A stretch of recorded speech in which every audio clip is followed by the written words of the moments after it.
Hello বন্ধুরা, commerce জ্ঞান মন্দির ইউটিউব চ্যানেলে আমি তরুণ পারিয়াল তোমাদের সকলকে স্বাগত জানাই।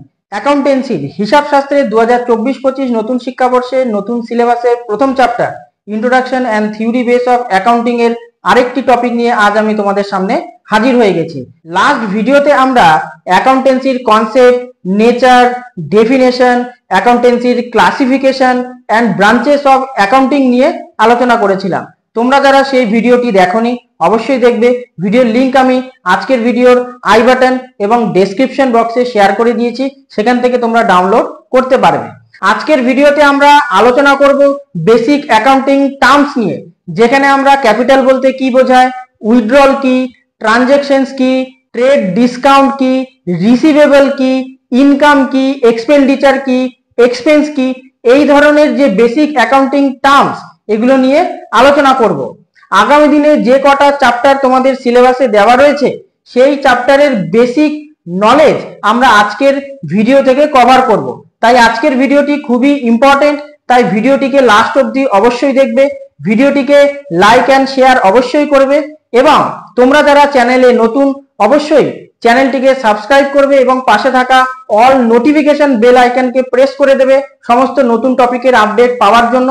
আর অবশ্যই তোমরা কমেন্ট করবে, তোমাদের যদি কোনো ডাউটস থাকে, কোনো কোয়েরিজ থাকে বা কোনো কোশ্চেন থাকে অবশ্যই তোমরা সেটা কমেন্ট বক্সে উল্লেখ করবে। তাহলে চলো দেরি না করে শুরু করা যাক। তাহলে বন্ধুরা শুরু করছি আজকের টপিক। তো সবার প্রথমে আমরা দেখব বিজনেস এন্টিটি বা কারবারি প্রতিষ্ঠান বলতে কি বোঝায়। তো এখানে বলা হয়েছে business entity refers to an economic unit which is formed for the purpose of earning profit by selling goods and services.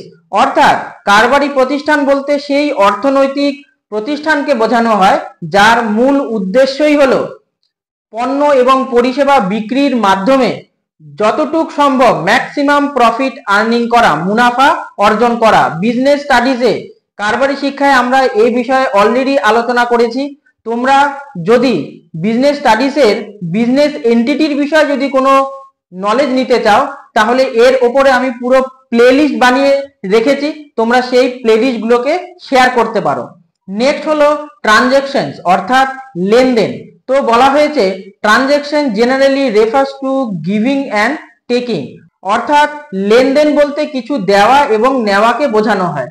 কি দেওয়া নেওয়া সেটা এবার দেখব। According to accounting, transactions refer to the exchange or transfer of value in the form of money or goods and services that can be measured in terms of money and expressed in money। অর্থাৎ কিছু দেওয়া এবং নেওয়া বলতে সেই সকল অর্থনৈতিক লেনদেনকে বোঝানো হয়েছে যা অর্থের মাপকাঠিতে পরিমাপযোগ্য এবং অর্থ দ্বারাই এক্সপ্রেসড করা হয়, এক্সপ্লোর করা হয়। তো সেই সকল অর্থনৈতিক লেনদেনকে, অর্থনৈতিক ক্রিয়াকলাপকে আমরা বলছি ট্রানজ্যাকশনস, লেনদেন, কিছু টাকা দেওয়া আবার টাকা নেওয়া। নেক্সট হলো অ্যাকাউন্ট অর্থাৎ হিসাব খাতা। তো হিসাব খাতা বলতে কি বোঝায়? তো বলা হয়েছে when a transaction is recorded in the books of account by double entry method and the number of times they are debited and credited in a particular accounting year, that is called account। যে সকল অর্থনৈতিক লেনদেনগুলিকে আমরা আমাদের books of অ্যাকাউন্টে অর্থাৎ কোনো রেজিস্টারে posting করি, কিভাবে? ডাবল এন্ট্রি মেথডের মাধ্যমে, এবং সেই এন্ট্রিগুলি যতবার ডেবিটেড অ্যান্ড ক্রেডিটেড হয় একটি নির্দিষ্ট ফিনান্সিয়াল ইয়ারে, একটি নির্দিষ্ট আর্থিক বছরে, তাকেই বলা হয় অ্যাকাউন্ট বা হিসাব খাতা। একটি এক্সাম্পল নিচ্ছি। ধরে নাও মিস্টার এ মিস্টার বি কে কিছু গুডস সেল করলো। এবার সারা বছরে তারা যতবার ট্রানজ্যাকশন করেছে একে অপরের সাথে, সেই প্রত্যেকটি ট্রানজ্যাকশন যতবার ডেবিট হয়েছে আবার যতবার ক্রেডিট হয়েছে। এই ডেবিট ক্রেডিটের বিষয়ে আমরা চ্যাপ্টার 2-তে গিয়ে ডিটেলসে জানবো। এই মুহূর্তে এতটা ডিটেলসে তোমাদের সাথে আলোচনা করছি না, নাহলে তোমরা অনেক কনফিউজ হবে। তো সেই ডেবিট অ্যান্ড ক্রেডিট যতবার হবে সেই পার্টিকুলার অ্যাকাউন্টসে বা সেই পার্টিকুলার লেজারে, সেই ডেবিট অ্যান্ড ক্রেডিটের যে প্রসেস তাকেই বলা হয় অ্যাকাউন্ট বা হিসাব খাতা। নেক্সট হলো ক্যাপিটাল অর্থাৎ মূলধন। তো বলা হয়েছে the money that a businessman invested in starting a business is called capital. অর্থাৎ কারবার শুরু করার জন্য একজন কারবারি যে মূলধন কারবার পরিচালনার জন্য লগ্নি করে, বিনিয়োগ করে, তাকেই বলা হয় ক্যাপিটাল বা মূলধন। এবার আমরা দেখব ড্রয়িং বা উত্তোলন। তো বলা হয়েছে when a businessman withdraws money or any other goods or property from the business for his personal needs, it is called withdrawal or drawing। অর্থাৎ একজন কারবারি কারবার পরিচালনার জন্য যে মূলধন কারবারে লগ্নি করেছিল, সেই মূলধন থেকে তার ব্যক্তিগত প্রয়োজন মেটানোর জন্য সে যদি কোনো গুডস বা কোনো প্রপার্টি যদি তুলে নেয় বা কোনো টাকা পয়সা যদি তুলে নেয়, তাকেই আমরা বলছি ড্রয়িংস বা উত্তোলন। নেক্সট হলো লাইবিলিটি অর্থাৎ দায়বদ্ধতা। তো বলা হয়েছে a liability is any financial obligations payable by a business that can be organised and measured in accordance with generally accepted accounting principle।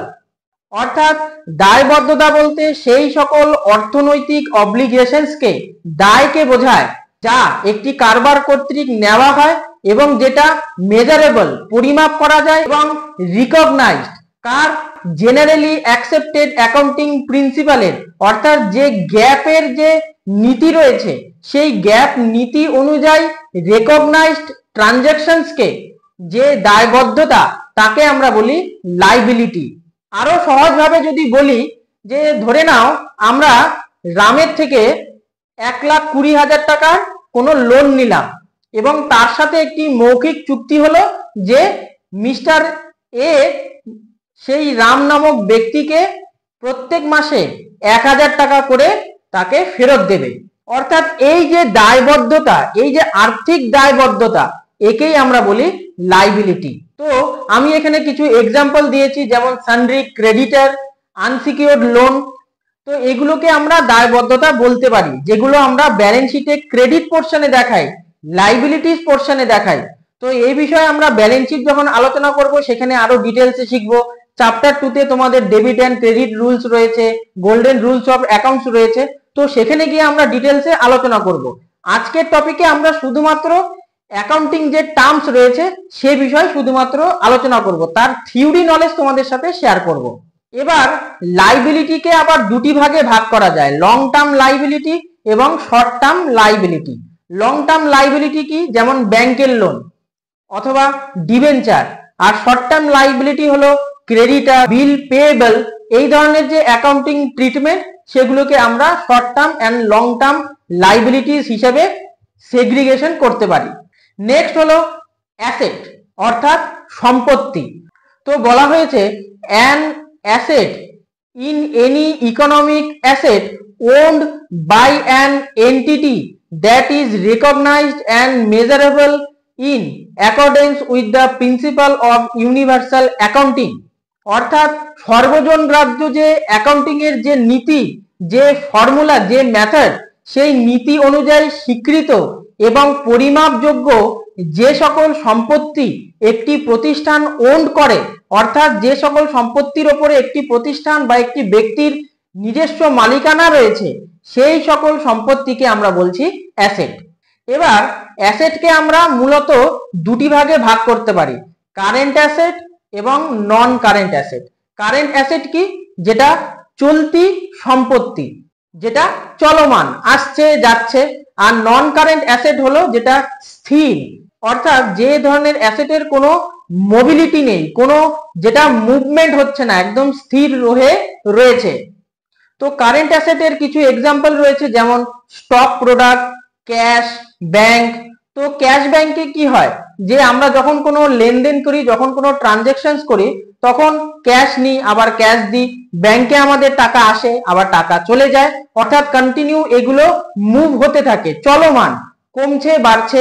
তো এই ধরনের যে অ্যাসেট, যে সম্পত্তি, তাকে আমরা বলছি চলমান সম্পত্তি। আর নন কারেন্ট অ্যাসেট বলতে সেই সকল স্থির সম্পত্তিকে বোঝায়, যেমন ফিক্সড অ্যাসেট। অ্যাকাউন্টিং এ ফিক্সড অ্যাসেট বলতে বেশ কিছু অ্যাসেটকে বোঝানো হয়, যেমন মেশিনারি, প্লান্ট, ল্যান্ড, অর্থাৎ বিজনেস করার জন্য, বিশেষ করে প্রোডাকশন করার জন্য মেশিন পারচেস করতে হয়, আবার প্লান্ট পারচেস করতে হয়, কোনো ফ্যাক্টরি তৈরি করতে হয়, অথবা ল্যান্ডের প্রয়োজন হয়। তো এই ধরনের যে সম্পত্তি, একে আমরা বলছি ফিক্সড অ্যাসেট বা ক্যাপিটাল গুডস, অর্থাৎ সেই সকল স্থির সম্পত্তি যা বিজনেসের উন্নতির ক্ষেত্রে, বিজনেসের প্রোগ্রেসের ক্ষেত্রে কন্টিনিউ হেল্প করে। আর নেক্সট হলো ইনভেস্টমেন্ট, অর্থাৎ বিনিয়োগ করা। তো ইনভেস্টমেন্ট আবার দু রকমের হয়, শর্ট টার্ম ইনভেস্টমেন্ট এবং লং টার্ম ইনভেস্টমেন্ট। ইনভেস্টমেন্ট বলতে সেই সকল বিনিয়োগ করাকে বোঝায় যেখানে আমরা ভবিষ্যৎকে সিকিউর করার জন্য কিছু ইনভেস্টমেন্ট করে থাকি, যেমন এসআইপি, মিউচুয়াল ফান্ড, এছাড়া ফিক্সড ডিপোজিট, রেকারিং ডিপোজিট। তো এখানে যেগুলো লং টার্ম এবং শর্ট টার্ম, এই দুই ধরনের ইকোনমিক ট্রানজাকশনসকেই আমরা ইনভেস্টমেন্ট বলতে পারি। এবার নেক্সট হলো রিসিপ্ট, অর্থাৎ প্রাপ্তি। কি প্রাপ্তি সেটা এবার আমরা এখানে আলোচনা করব। তো বলা হয়েছে, in terms of accounting for the sale of property or receipt of money in advance of any financial transactions is called receipt.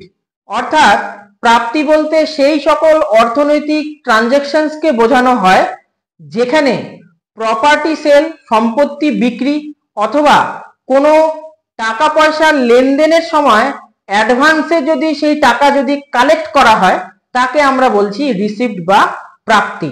এবার রিসিপ্টকে আবার দুটি ভাগে ভাগ করা যায়, ক্যাপিটাল রিসিপ্ট এবং রেভিনিউ রিসিপ্ট। ক্যাপিটাল রিসিপ্ট কি? ক্যাপিটাল বলতে মূলধন, আর রিসিপ্ট হলো প্রাপ্তি, অর্থাৎ এমন কিছু প্রাপ্তি যেখানে মূলধন সম্পর্কিত প্রাপ্তির কথা বলা হয়, অর্থাৎ advance payment on sell of property. অর্থাৎ আমরা যদি কোনো সম্পত্তি যদি বিক্রি করি, সেই সম্পত্তি বিক্রি করার সময় যে অগ্রিম যে টাকা পয়সা আমরা নিই, বিজনেস ট্রানজাকশনের সময় যে অগ্রিম টাকা পয়সা নেওয়া হয়, তাকে বলা হয় ক্যাপিটাল রিসিপ্ট। আবার লাইফ টাইম মেম্বারশিপ সাবস্ক্রিপশন, অর্থাৎ সারা জীবন সদস্য চাঁদা। এবার আমরা দেখব রেভিনিউ রিসিপ্ট, অর্থাৎ মুনাফাজনিত প্রাপ্তি। তো মুনাফাজনিত প্রাপ্তি বলতে সেই সকল ইকোনমিক ট্রানজাকশনসকে বোঝানো হয় যেখানে গুডস বা পণ্য বিক্রি করার সময় যে ইনকাম প্রাপ্তি হয়, বা কোনো আর্থিক লেনদেনের সময় যে অগ্রিম টাকা পাওয়া যায়, তাকে আমরা বলি রেভিনিউ রিসিপ্ট, অর্থাৎ যেখানে মুনাফাজনিত ইনকাম জড়িত রয়েছে।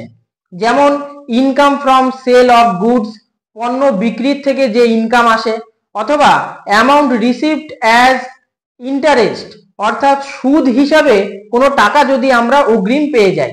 এবার আমরা দেখব ইনকাম বা রেভিনিউ, অর্থাৎ আয় বলতে কি বোঝায়। তো বলা হয়েছে, revenue in accounting refers to receipt or receivable from the sale of goods which should be profit making and associated with the day-to-day operation of the business। অর্থাৎ ইনকাম বা আয় বলতে সেই সকল ইকোনমিক ট্রানজাকশনসকে বোঝানো হয় যেখানে রিসিপ্টস অর রিসিভেবল, রিসিভ মানে পাওয়া, আমরা পেয়ে গেছি, আর রিসিভেবল মানে আমরা ভবিষ্যতে পাবো, সেটা এক ধরনের কারেন্ট অ্যাসেট। কার? সেল অফ গুডস, পণ্য বিক্রির ক্ষেত্রে যে ধরনের ইনকাম জেনারেট হয়, যার সাথে মুনাফা অর্জনের সম্পর্ক জড়িত রয়েছে, এবং যেটা day to day operation of business, অর্থাৎ কারবারের দৈনন্দিন ক্রিয়াকলাপের সাথে যুক্ত, তাকে আমরা বলি ইনকাম বা রেভিনিউ।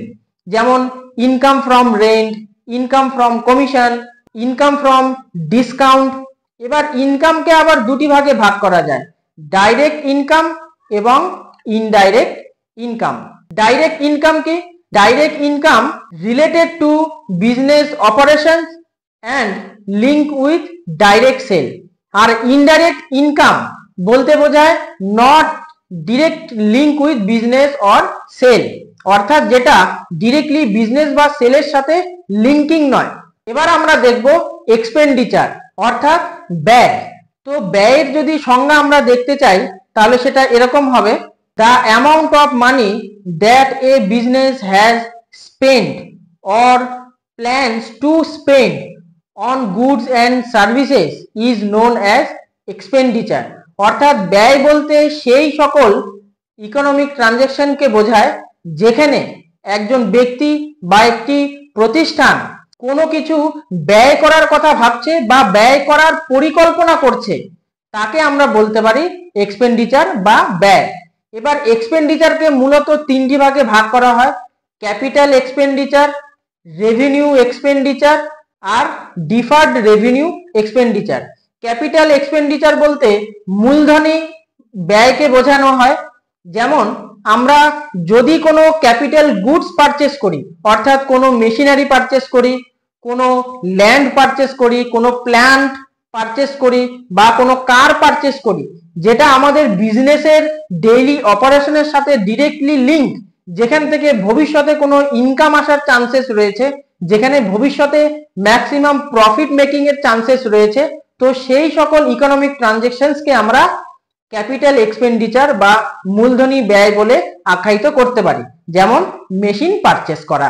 নেক্সট হলো রেভিনিউ এক্সপেন্ডিচার অর্থাৎ মুনাফা জাতীয় এক্সপেন্ডিচার। অর্থাৎ রেভিনিউ এক্সপেন্ডিচার বলতে সেই সকল ব্যয়কে বোঝানো হয় যেখানে সম্পত্তির ভ্যালু কমার চান্সেস রয়েছে, সেই সকল ব্যয়কে আমরা বলি রেভিনিউ এক্সপেন্ডিচার, যেমন ডেপ্রিসিয়েশন।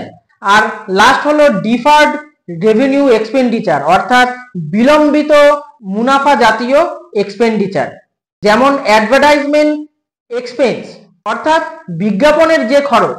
আমরা যখন নতুন কোনো প্রোডাক্ট বাজারে লঞ্চ করি, তো সেই প্রোডাক্টের মার্কেটিং বা অ্যাডভার্টাইজমেন্টের জন্য যে খরচ করি, সেটা কোনো একটি নির্দিষ্ট ফিনান্সিয়াল ইয়ারে করি, কারেন্ট ইয়ারে করি, কিন্তু তার প্রভাব, তার সুফল আমরা নেক্সট ইয়ারে গিয়ে পাবো। তো সেই ধরনের যে এক্সপেন্ডিচার, যে ব্যয়, তাকে আমরা বলছি বিলম্বিত মুনাফা জাতীয় এক্সপেন্ডিচার। অর্থাৎ মুনাফা বর্তমান ইয়ারে হবে না, যে ইয়ারে আমি খরচ করছি তার মুনাফা আমরা পাবো পরবর্তী সময় গিয়ে। তাহলে আজ এখানেই ইতি টানছি। বেসিক টার্মসের উপরে আরো অনেক টপিক রয়েছে, তো সেগুলো এই মুহূর্তে কমপ্লিট করা সম্ভব হচ্ছে না। নেক্সট ভিডিওতে আমরা সেই টপিকগুলোকে কভার করব। তাহলে আজ এখানেই বিদায় নিচ্ছি, খুব শীঘ্রই দেখা হচ্ছে। ততক্ষণ ভালো থাকো, সুস্থ থাকো, মন দিয়ে পড়াশোনা করো। জয় হিন্দ, বন্দে মাতরম।